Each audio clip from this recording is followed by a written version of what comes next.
America మరోసారి Iran పైన దాడి చేయడం జరిగింది. సో చర్చలు జరుగుతున్నాయి ఇప్పటికే కూడా.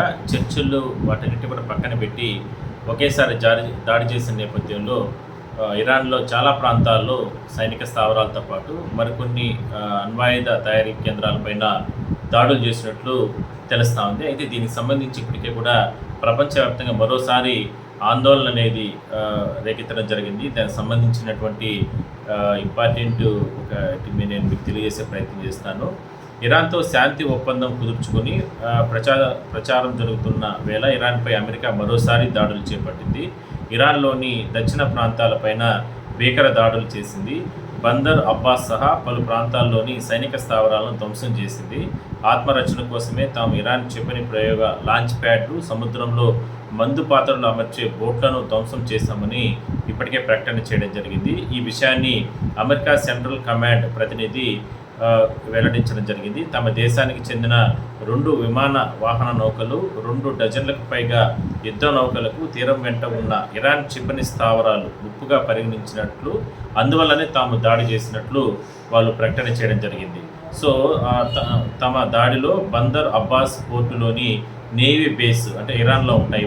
ఇవన్నీ కూడా ధ్వంసమైనట్లు చెప్తున్నారు. ఈ దాడులో ఇజ్రాయెల్ కూడా పాల్గొన్నట్టు చెప్తున్నారు. అంటే అమెరికాతో పాటు ఇజ్రాయెల్ కూడా మిలిటరీ పాల్గొన్నట్టు చెప్తున్నారు. ఇరాన్ వైపు లర్క్ ద్వీపంలో 4 ప్రాణాలు కోల్పోయినట్లు కూడా వార్తలు వస్తున్నాయి. సో కొన్నాళ్ళ క్రితం ఇరాన్ తమ క్షిపణి ప్రయోగ కేంద్రాలు, అండర్ గ్రౌండ్ ఫెసిలిటీలను పునరుద్ధరించిందని అమెరికా ఇంటెలిజెన్స్ వర్గాలు వెల్లడించాయి. ఎందుకంటే ఈ మధ్య కాలంలో అమెరికా దాడి చేసే సందర్భంలో ఏవైతే ధ్వంసమయ్యే అణ్వాయుధ కేంద్రాలు అవన్నీ కూడా మళ్ళీ పునరుద్ధరణ చేసింది అనేది అమెరికా నిఘా వర్గాలు గుర్తించాయంట. అందువల్ల అందులో ఉన్నటువంటి 33 మిసైళ్ల సైట్లలోని 30 వరకు తిరిగి పనిచేయడం ప్రారంభించాయి.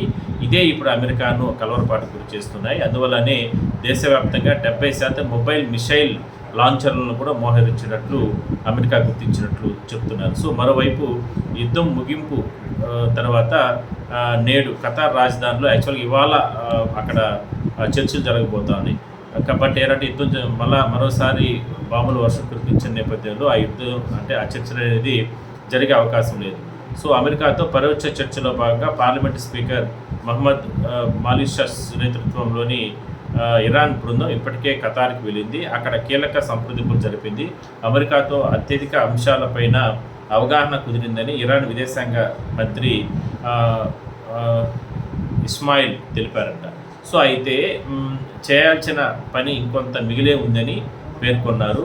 లెబనాన్లోనూ యుద్ధం ముగించడం పైన తాము దృష్టి పెట్టినట్టు చెప్పారు. అణ్వస్త్రాలపై ప్రస్తుతం మాట్లాడడం లేదన్నారు. యుద్ధం ముగింపుపై అవగాహన ఉందని, కుదిరితే ఆపై 60 రోజుల వ్యవధిలో సంబంధిత అంశాలపై కూడా చర్చిస్తామన్నట్టు కూడా చెప్తున్నారు. సో మొత్తం మీద మాత్రం అంటే గత కొద్ది రోజుల నుంచి కూడా స్తబ్దుగా ఉన్నటువంటి అమెరికా, ఇజ్రాయెల్ ఇరాన్ పైన దాడి చేస్తున్నటువంటి పరిస్థితులు ఇప్పుడు ఒక్కసారిగా మరోసారి ఇవాళ దాడులు జరిగిన నేపథ్యంలో ప్రపంచవ్యాప్తంగా మరోసారి ఆందోళన కలిగిస్తుంది. ఎందుకంటే ఇప్పటికే గ్యాస్ ధరలు పెరిగిపోయాయి. క్రూడ్ ఆయిల్ అంటే పెట్రోల్, డీజిల్ ధరలు ఆకాశాన్ని అంటుతున్నాయి. ఎక్కడ చూసినా కూడా ప్రపంచ దేశాలు అల్లాడిపోతున్నాయి. తద్వారా పూర్తి స్థాయిలో కూడా నిత్యావసరాల ధరలు పెరిగిపోతున్నాయి. సో మరోసారి అమెరికా ఇరాన్ పైన దాడి చేస్తున్నటువంటి నేపథ్యంలో మరింత ఆందోళన కలిగించే అంశంగానే మనం చెప్పొచ్చు. చూద్దాం మరి దీన్ని ఏ రకంగా ముందుకు తీసుకెళ్తారు, ఏ రకంగా యుద్ధాన్ని ఆపుతారు, ఏ రకంగా జరుగుతున్నటువంటి చర్చలు సఫలీకృతం అవుతాయి.